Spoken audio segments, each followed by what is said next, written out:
everyone, welcome to my channel. আশা কৰিছো তোমালোক সবে ভালে আৰু সুখত আছা। আজি এটা নতুন কাহিনী আনিছো।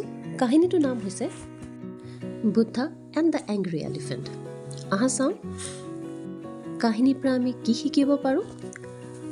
Long ago, Lord Buddha lived in the city of Rajagriha. বহুত পুৰণি কথা, ভগৱান বুদ্ধ ৰাজগৃহৰ নামৰ এখন চহৰত বাস কৰিছিল। People loved him because he taught kindness, peace and compassion. মানুহবোৰে তেখেতক বহুত ভাল পাইছিল কাৰণ তেখেতে ভাল পোৱা, মৰম, কৰুণাময় আৰু দয়াময় হ'বলৈ শিকাইছিল। Many came to listen to his teaching and follow his path of goodness. বহুতো মানুহ তেখেতৰ ওচৰত আহিছিল, তেখেতে কোৱা কথাবোৰ শুনিবলৈ ইয়া তেখেতে দেখাই দিয়া ৰাস্তাত যাবলৈ।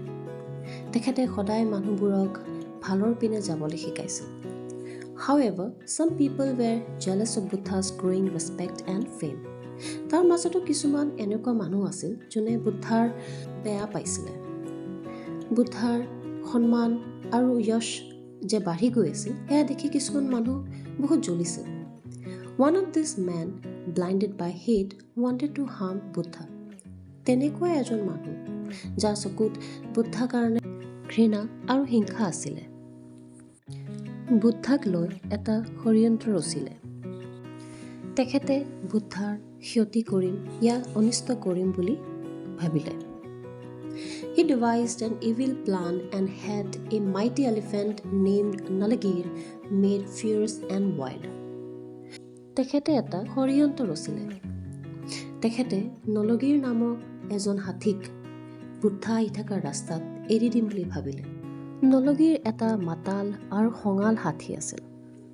One day, as Buddha was walking peacefully through the city, the angry man released Nalagir onto the street to attack him. এবাৰ বুদ্ধা যেতিয়া সেই চহৰখনত ঘূৰি আছিলে, তেতিয়া সেই খঙাল মানুহজনে নলগীৰ নামৰ মাতাল হাতীটোক বুদ্ধা আহি থকা ৰাস্তাতে এৰি দিছিল। এইটো ভাবি কি এই হাতীটোৱে গৈ বুদ্ধাক আক্ৰমণ কৰিব। Nalagir, the elephant, thrashed wildly, breaking everything in his path. নলগীৰ নামৰ হাতীটো যেতিয়া এৰি দিছিল, হাতীটোৱে নিজৰ ৰাস্তাত আহি থকা চব বস্তু ভাঙি আগুৱাই গৈ আছিল। People screamed in fear and ran away to save themselves. মানুহবোৰ চিঞৰ বাখৰ কৰি নিজৰ জীৱনৰ ৰক্ষা হেতু ইফাল ইফাল দৌৰিব ধৰিলে। Buddha did not run, কিন্তু গৌতম বুদ্ধ দৌৰা নাই। He stood calmly in the path of charging elephant, filling his heart with love and compassion.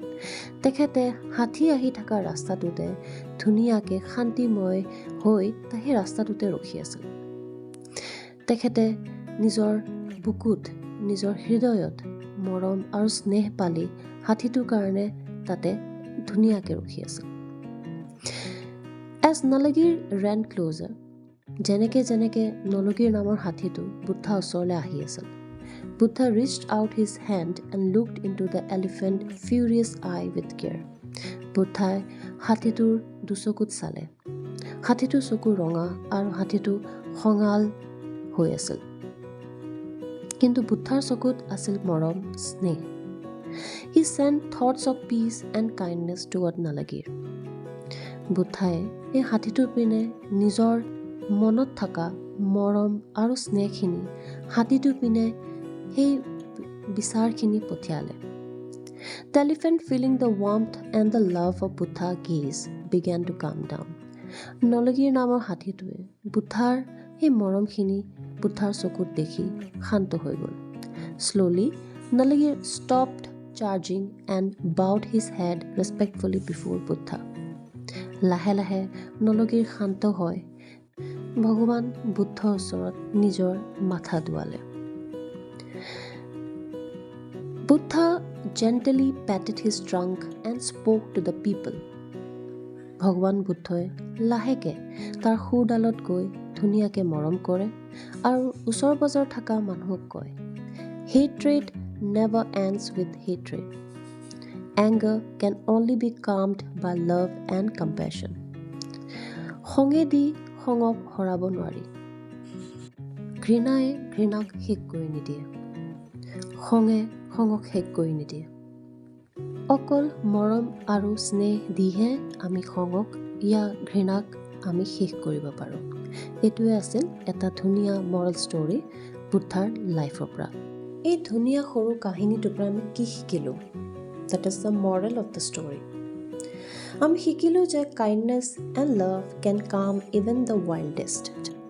মৰম আৰু স্নেহ দি আমি চবকে বশ কৰিব পাৰোঁ।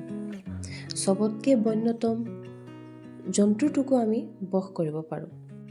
Violence and hatred only lead to more suffering. হিংসা, ঘৃণা, মাৰপিট এইবোৰ কৰিলে আমাৰ জীৱনত কেতিয়াও শান্তি নাহে। আমাৰ জীৱনটো সদায় দুখতে যাব। True strength lies in peace and compassion. সঁচা মনোবল আমাৰ শান্তি আৰু মৰম আৰু দয়াৰ পৰা আহে। আশা কৰিলোঁ কাহিনীটো শুনি তোমালোক চবেই ভাল পালা। আকৌ লগ পাম।